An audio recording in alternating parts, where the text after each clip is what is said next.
But first, saving history. 3 historic African-American cemeteries are now historical landmarks in Mooresville. And as Queen City News reporter Maureen Wirtz reports tonight, the 2-year-long effort by the city has many people learning a bit more about history. Some history is written down. Other stories are shared by word of mouth.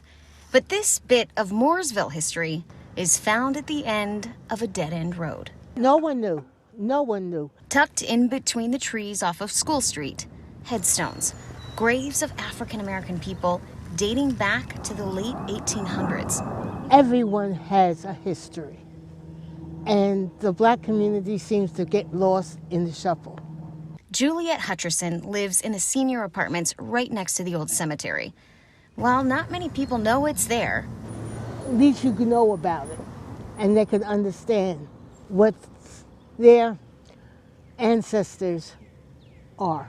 officials with the city of Mooresville do.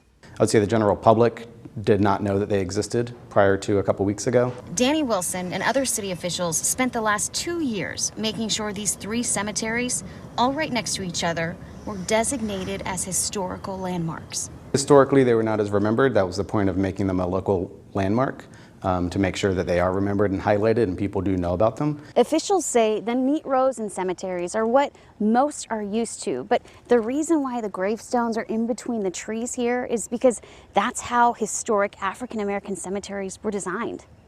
If you don't preserve your history, once it's gone, it's gone. But it's not just cemeteries they're saving. The city of Mooresville is making a major effort to go back in time, like painting historic ads back on the buildings off of Main Street.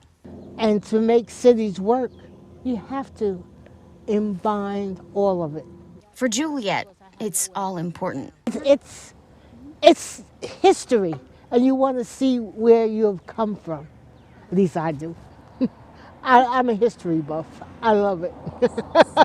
History worth sharing and saving. In Mooresville, Maureen Wirtz, Queen City News. Wow, what a story.